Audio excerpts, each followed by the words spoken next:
Hello again. This is Tanktronic, and I'm back for one final parting shot at Facebook.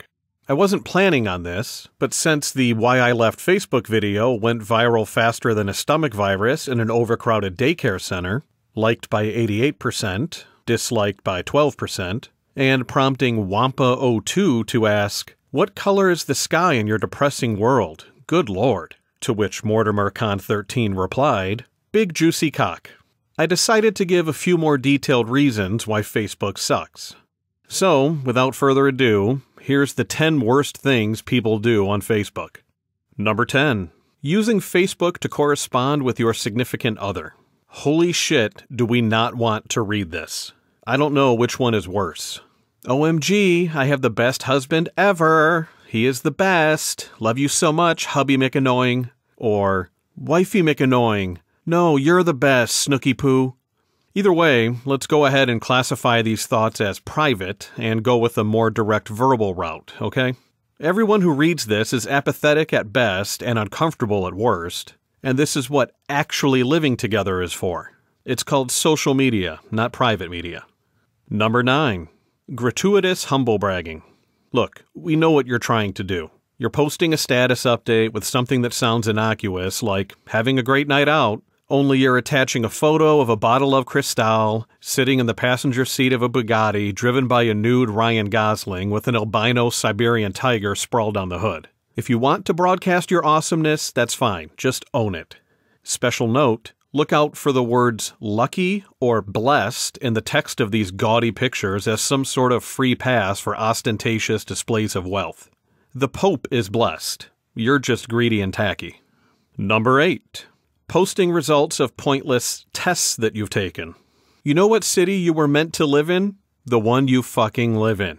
If you have a 700 square foot flat in Des Moines, then that is your destiny, as much as a baseless test written by an intern at BuzzFeed tries to convince you that you're supposed to be in an artsy loft in San Francisco. Oh, and you're not 56% bitch or 73% creative, you're 100% irritating. Number 7. Using a photo of your child as your profile picture. Yeah, so I didn't ask to become friends with your 6-year-old. I'm sure he's a great guy and everything, probably a wonderful conversationalist, but I was actually more interested in keeping in touch with you. Besides, people want to see what you look like. 90% of the reason Facebook exists is to see how hot or ugly our former classmates and ex-girlfriends and boyfriends have become.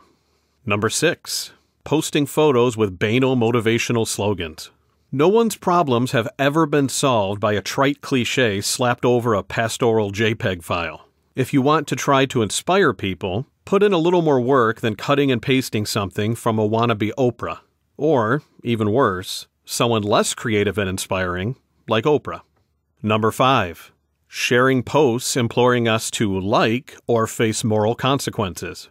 I'm pretty sure that the cancer cells killing that little boy won't change their behavior if I like a picture of him on Facebook.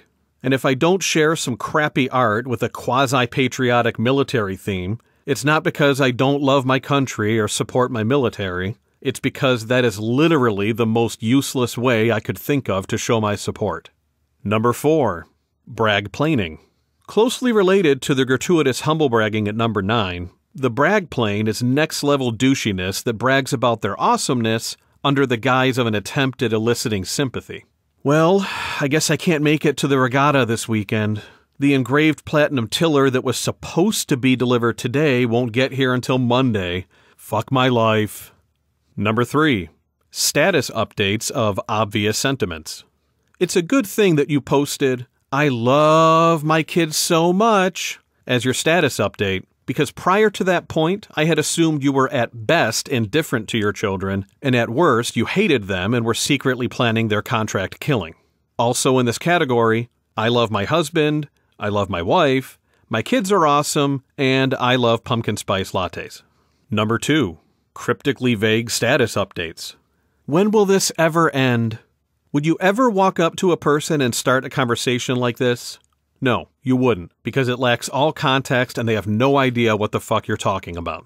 To fight this scourge, I encourage everyone to answer in a manner that feigns knowledge of the situation and embarrasses the poster.